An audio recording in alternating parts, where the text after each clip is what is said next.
चाहे मनुष्य हो, चाहे पशु हो, चाहे जो भी जीव हो, हर व्यक्ति 3 ऋणों से बंधा रहता है। 3 ऋण क्या होते हैं उसको भी समझ लेना आवश्यक होता है। जानते हैं आप सब, तीनों अपने जीवन में एक्टिविटी भी आप लोगों ने किया होगा।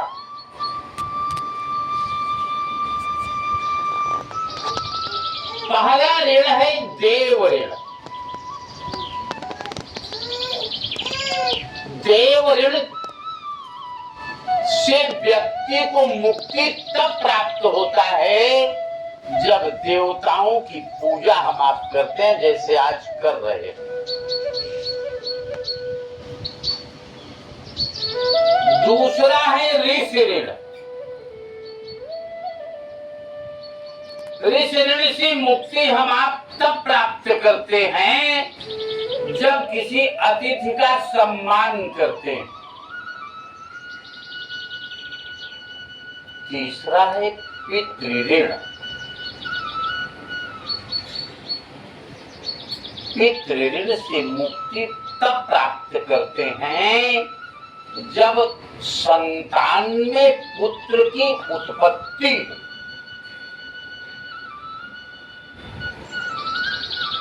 अब संतान तो संतान होती है,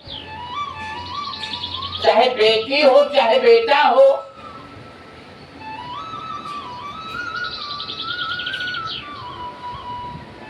क्योंकि पुत्र की परिभाषा ही शास्त्रों में कहा गया है कि पुम नाम नरकात् त्रायते इति पुत्रः।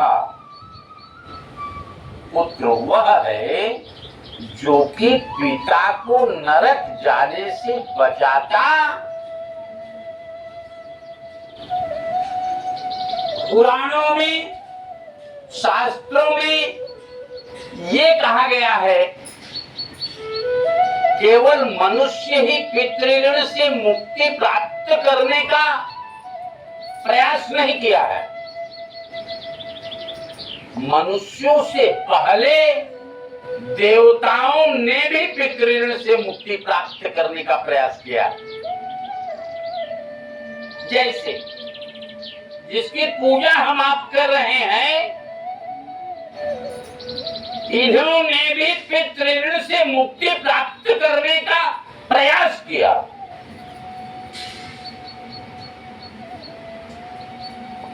इसका प्रमाण शिव के साथ जब सती का विवाह हुआ था,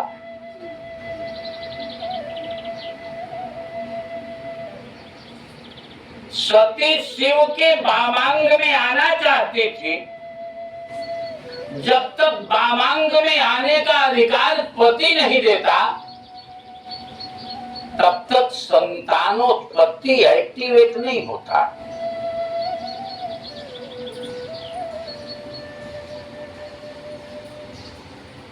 जितने भी दंपति हैं,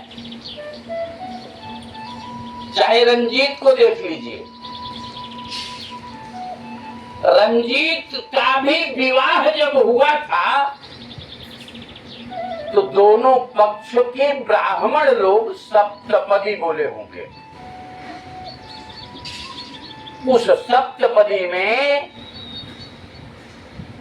इनकी धर्मपत्नी के पक्ष से जो ब्राह्मण जी बोले होंगे, वो यही कहे थे कि मैं आपके वाम भाग में आना चाहती हूं। यदि आप स्वीकार करें तब मैं आपके वाम भाग में आऊं। इसीलिए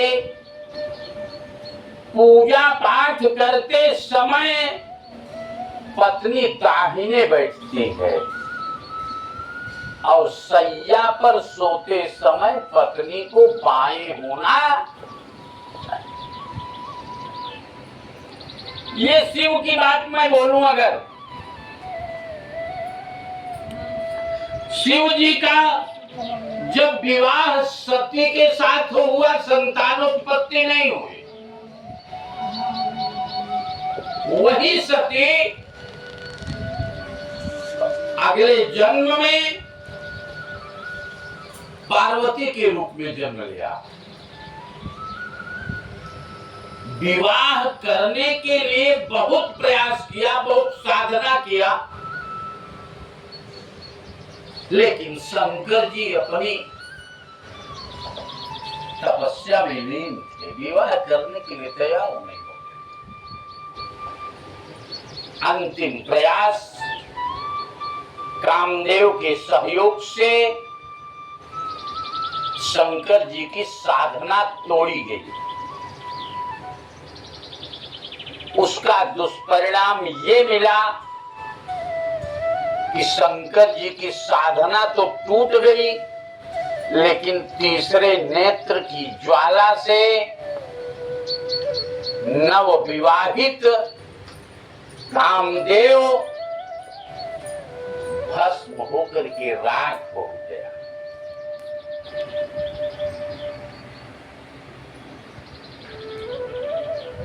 इस स्थिति को देख करके कामदेव की पत्नी ने श्राप दे दिया। किसको?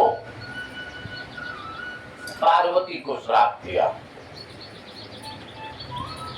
कि मुझे कोई संतान अभी तक नहीं हुआ, मेरी शादी अभी हुई, तुम्हारे नाते मेरे पति की मृत्यु हो गई, मैं श्राप देती हूं कि तुम्हारे उदर से कोई संतान की उत्पत्ति नहीं होगी। लेकिन एक राक्षस था जिसका नाम था तारकासुर। तारकासुर राक्षस ये वरदान प्राप्त किया था कि मेरी मृत्यु होगी अगर तो शिव के बेटे से ही होगी। अब वो श्राप दे दिया।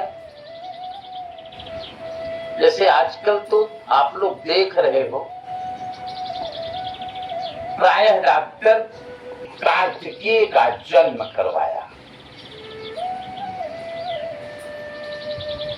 समझ में बात आ गई? तो संतान में पुत्र की प्राप्ति के लिए यदि कोई अड़चन आती है तो व्यक्ति को ग्रहों के माध्यम से या कोई न कोई अड़चन रहती है, प्रयास करके उसे सुधार करके उसके उपाय करने चाहिए। तब संतानोत्पत्ति के बाद व्यक्ति को पितृ ऋण से भी मुक्ति मिल जाती है। समझ बात आ गई? ये जो पूजा आज हो रही है, आज पूजा का दायरा थोड़ा बढ़ा दिया गया।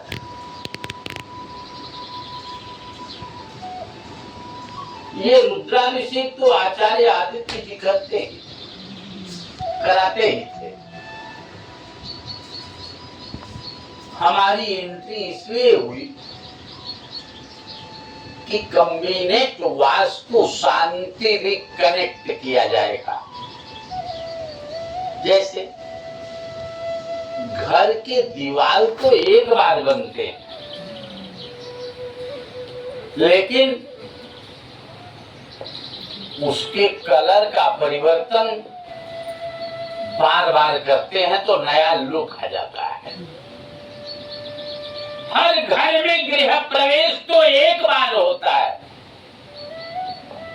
लेकिन वास्तु शांति यदि समय समय पर करते हैं तो उस घर की एनर्जी और बढ़ जाती है। जितने लोग यहाँ पर उपस्थित हैं, जैसे जो वेदियों पे चौकियों पर कुंजों के माध्यम से बनाया गया है, ये आप लोग जान लीजिए। ये जो पहली चौकी है जिसमें गणेश जी बैठे हैं, ये अष्ट विनायक के साथ में सिद्धि विनायक और आपके कुल देवी की पूजा की जाती है। यहाँ पर कुल देवी कौन है? जैसे गांव की भाषा में लोग कहते हैं ना कि घर के देवता ललाई बहरवासु पूजा माने। सत्यनारायण भगवान की भी पूजा करने चलेंगे तो सबसे पहले कुल देवी का ध्यान करा जाता है। कुल देवी हमारा आपका जन्म स्थान और निवास स्थान, कर्म भूमि और जन्म भूमि अलग अलग हो सकता है।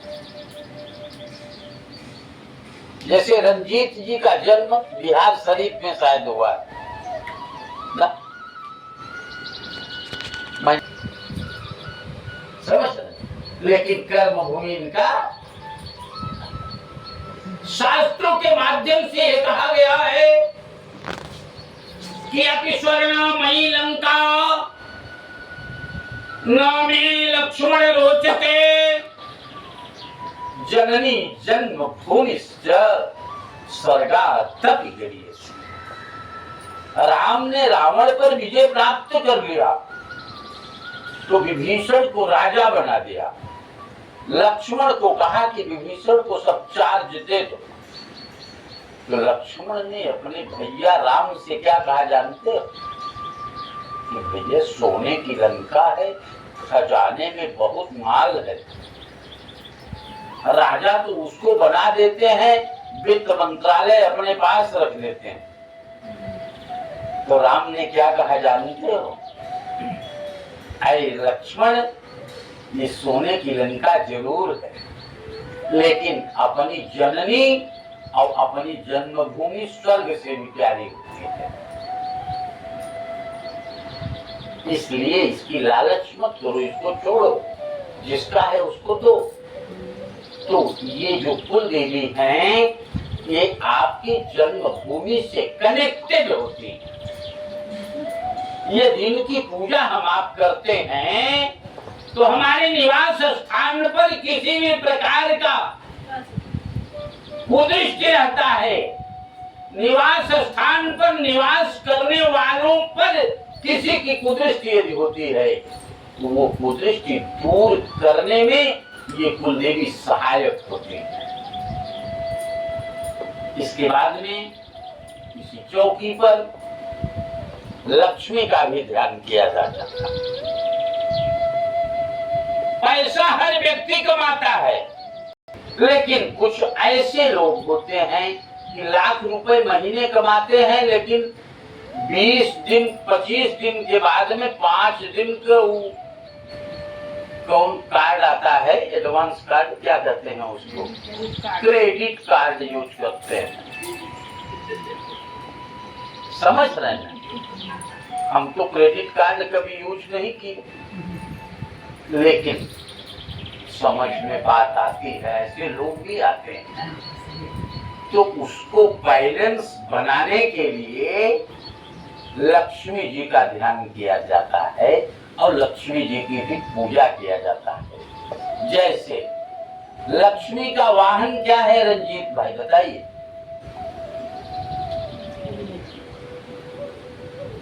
आपका नाम क्या है? राकेश। राकेश जी, आप बताइए लक्ष्मी का वाहन क्या है?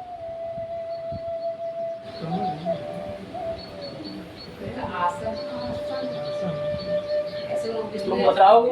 विष्णु जी के साथ जरूर पे रहते हैं। लक्ष्मी का वाहन उल्लू तो है, जैसे किसी किसी के पास मोटरसाइकिल भी है, थार गाड़ी भी है और महिंद्रा एंड महिंद्रा भी। समझ रहे हैं? लेकिन उल्लू पर जब बैठ करके जाती है तो बड़ी जल्दी से व्यक्ति का विकास होता है, लेकिन जितनी जल्दी जाती है उतनी जल्दी वो चली जाती है। और यहाँ पर गरुण वाहिनी लक्ष्मी का ध्यान किया जाता है, पूजन किया जाता है। और इसके बाद में वास्तु की वेदी वो है, वास्तु की वेदी वो, वास्तु माने आपके पूरे मकान का नक्शा बनाया जाता है, वो वास्तु की विधि वहां एकदम जिसमें हनुमान जी रहते हैं। और आप सारे लोग किसी न किसी घर में ही रहते हो, चाहे अपने घर में रहते हो चाहे किराए पे घर में रहते हो। अगर किसी भी पूजा में वास्तु का ध्यान किया जाता है तो व्यक्ति के निवास स्थान पर यदि कोई दोष होता है तो वो दोष समाप्त हो जाता है। और बीच में जो चौकी है इसी पर आदित्य आदि नवग्रह आदि देवता भी बने हुए हैं। और इस पूजा का मुख्य, जैसे परिवार में एक मालिक होता है और मालिक की ही चलती है ना, उसी प्रकार से पूजा में भी एक मुख्य पूजा कराने वाला होता है, उसी के आधार पर सब काम बनता है। इस पूजा के मुख्य देव शिव जी कहे जाते हैं। तो शिव जी के लिए एक लिंग तो भद्र बना हुआ है, और सोने में सुहागा बनाने के लिए लड्डू गोपाल भी है यहाँ पर। सब लोग हाथ जोड़िए और बोलिए ओम नमो वास्तु पुरुषाय भू शय्या विरति प्रद मद गृहे धन धान्यादि समृद्धिम कुरु सर्वदा। अब ये करने से तो वास्तु का दोष समाप्त हो जाएगा और जो पैसा आए वो बचे हमारे आपके पास। इसलिए बोलिए ओम या देवी सर्व भूतेषु लक्ष्मी रूपेण संस्थिता नमस्तस्यै नमस्तस्यै नमस्तस्यै नमो नमः। सशंख चक्रम सकिरीट कुंडलम सपेता वस्त्रम सरसेरोहे क्षणम सहारवक्ष स्थलकौस्तुभस्रेहं नमामि विष्णुं शिरसा चतुर्भुजं। प्रेम से बोलिए यज्ञ नारायण भगवान की। ये